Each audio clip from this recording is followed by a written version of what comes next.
Сәлеметсіздер, сәлем баршаларыңызға. Бүгін сіздерге не көрсетейін дедім. Кеш жарық каналыма қош келіпсіздер. Мына сансеверия гүлінің міне осындай сорт. Гигант сорт қой, енді гигант болып кеткен. Отростка алып, мынау үшін технический повреждение, ол ауырған жоқ. Содан алып, жанында екіншісі міне отростигі шықты. Қалай бейімдейсіздер? Міне қысқа ғана видео болмақшы. Не көрсетейін деп тұрмын. Егер 0,5 стаканда осылай бейімдейтін болсаңыздар, песок қосасыздар, енді күшті тамырлайтынын айтып жатырмын да. Міне мынандай тамырлайды. Өте керемет тамырлар береді. Тамырын қадағалап отырасыз. Тамыры жақсы шыққан кезде құмыраны алмастыруға қай уақытта екенін білмей қалмас үшін, қай уақытта, қай кезде отырғызған барлығын өстіп номероктап қоямыз. Мен өзіме білу үшін номероктап қоямын. Мынау жанынан шыққан отросткасы осыда бейімдеп отқаннан кейін мына тамырлар шығарып жатыр. Значит, мынандай отросткалар шығарады деген сөз. Бұл біріншіден.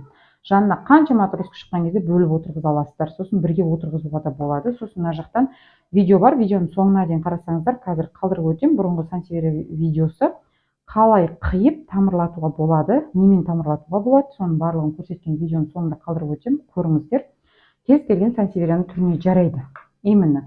Сосын бір кісілер бұны пайғамбар қылышы деп атайды екен. Осы ат маған керемет ұнап қалды. Пайғамбар қылышы деген действительно қылыш сияқты жиектері өткір, қатты болып келеді бұл сорт. Именно да, жиегінде сарысы бар сорты да сондай. Енді әртүрлі түсіне байланысты бөлінеді, формасына байланысты бөлінеді ол сансеверия гүлдер. Енді бұл жерде құрамында не бар айтып өтейін. Песок, универсальный топырақ және перлит. Сосын диатомиттің мелкий фракциясы бар міне. Ішінен көрсеңіздер өзі көрініп тұрады міне. Майда диатомиттің мелкий бар деген сөз оранжевый түске енеді. Перлит бар дегеніміз домалақ-домалақ ақ, песок бар дегеніміз уже міне жеп-жеңіл төгіліп жатыр ғой, шеге құм міне. Осындай. Сосын қатты суарғанды ұнатпайды, перлиттен бұл гүл өліп қалады ғой. Қазіргі таңда мен сіздерге бұны тамырлады, тамырын барлығын көрсетіп жатырмын, бейімделген. Осындай бейімделген гүлдер алам десеңіздер, пожалуйста, WhatsApp-қа шығыңыздар міне. Тамырдың бәрі жан-жағына әдемі өсіп жатыр. Бұл біріншіден. Енді осыны қандай құмыраға отырғызамыз? Менде осындай магазиннен келген құмыра бар. Құмыра 1,4 литр құмыраны құрайды, мынау 0,5. Сонда 0,5, 4, 1, 900. Салып көресіздер ғой, короче, міне былай. Салып көресіздер, тамыры барлығы осылай. Көлемі осындай болу керек таңдалғаны. Енді өніп кеткен, арғарай жақсы болып кеткен сансеверияларыңызға осындай құмыра таңдайсыздар. Жалпы енді тура осындай деп айтпаймын, но, пожалуйста, отырғызайын деп жатырмын. Енді кімде осындай сансеверия бейімделіп өсіп тұрған болса, жалпы күтімін көрсетейін деп жатырмын сіздерге. И бейімделуін көрсеттім, және бейімдеген кезде қандай прозрачный, осындай прозрачный деп айтып жатам. Бұл прозрачный қандай болу керек, соның барлығын көрсетейін дедім сіздерге. Міне бұл құрамды сіздерге айтып жүрмін мен. Бейімделген гүлдерді жалпы, сатып алып келген гүлдерді осындай топыраққа отырғызам. Сататын гүлдерді осындайға попросить етсеңіздер, ақшасына келісіп отырғызып берем. Пеностекло, диатомит, теолит, древесный уголь, перлит. Бұның барлығында бар құмыралар, кокос брикет, кокос чипсы, вермикулит. Осының жергілікті жердің топырағы да бар. Барлығын араластырып керемет дүние жасайсыздар. Содан кейін, пожалуйста, аластарды отырғыза бересіздер. Енді мен мынада поврежденный болмағаннан кейін өстіп алып, өзінің топырағын салып жіберемін да. Мен аппақ-аппақ перлит көріп тұрсыздар, бейімдеп осылай. Мына ішіне яма жасасаңыздар да болады, өйткені мынау осылай тамырлап тұр ғой. И тігінен қойып аласыздар, мынау өзі тігінен жалпақтап қатты не болғаннан кейін маған тіреліп ар жаққа өсіп кеткен. Іштен кетпейді, жанынан шығара береді. Сосын жанынан тағы да шығаратын болса, көрініп тұрады өзі. Тез бейімделіп өсетін гүл, жалпы өсіре алсаңыздар. Жеке видео бар, бұл гүлге қалай күтім жасау керек, не істеу керек, отростканы қалай алу керек. Қазір видеоның соңында қалдырып өтем, соны көрсеңіздер болады.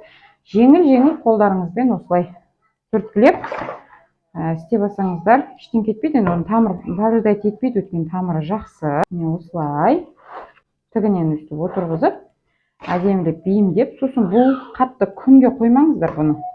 Тек жарық жер, телевизордың алды, ұйықтайтын спальник комната, вот сондай жерлерге, қоңыр салқын болып тұратын жерлерге қоя беріңіздер. Сосын бұл гүлдің қасиеті ұйқыны тынышталдыруға көмектеседі, таза ауа бөледі. Енді барлық гүл бөледі ғой, бірақ именно осы жапырағынан керемет бөліп тұрады. Сосын стресс бәрібір алмас үшін после стресс снимать ететін витаминдеріңізді суға араластырып құйып бересіздер. Мен всегда легкая пересадка капляның және де экспресс восстановление қолданамын, және соны жасап қойғанмын. Қазір енді мынау бірде естедік па, приблизительно құмырасының көлемі 500 грамм су береміз. Шылқылдатып астына төгіліп кеткенше бермей қойыңыздар. Бір дегенде да. Сосын қазір мына суға не қосқанымды көрсетемін. Осындай грушамен аккуратно. Енді астына ағып кете берсін, өйткені мына топырақмен де дымқыл, 40% дымқылдық ұстап тұр, 30-40%. Сондықтан міне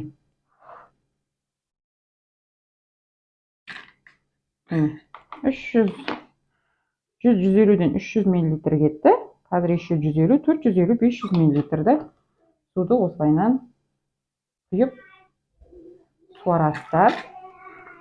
Осы дымқылдықта қоңыр салқын жерде тұратын болса, 2-3 аптаға дейін суын ішіп тұра береді. Сосын жапырағын міндетті түрде баньомен болмаса, өздеріңіздің жапырақты немен сүртесіздер, соны қосып пирекспен да суға араластырып, сөйтіп жапырағын ватный дискпен аптасына 1 сүртіп тұрыңыздар.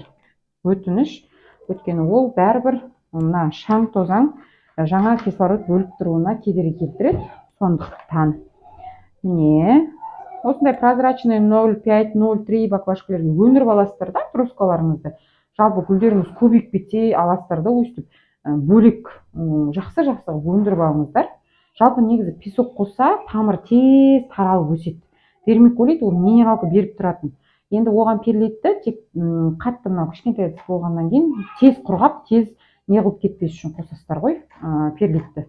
Осы 3-4 түрлі компонентті қосып тез атроска алсын, не атроскасы жанынан тағы атроска берді. Тура осы айтып жатқан 4 түрлі құрамда кез келген атроскаларыңызды бейімдеп, мынандай 0,3 ғашы, 0,5 қойна, 0,5 соған бейімдеп, тамырын бақылап отырасыздар да, пожалуйста, қалаған құмыраларыңызға әдемісі бар, басқасы бар отырғыза қоясыздар. Просто өстіп бейімдеп отырғызам. Енді мен жаздың аяғы, күздің аяғы тағы да бұны 4 міне жанынан өстіп орын қалмайтындай атроска шығарған кезде аламда тағы отырғызам. Ол кезде уже әдемі үлкен құмыраға отырғызам. Сосын жанындағы атроскалар мүмкін көбейіп жатса, бөліп алып атросик қылып сата берем. Сол. Жалпы осындай қылып күтім жасайсыздар. Бар айтайын дегенім осы. Келесі видеода кездескенше қош саламатта болыңыздар. Видеома ұнаса пікірлеріңізді жазып, кез келген сұрағыңызды қоя беріңіз.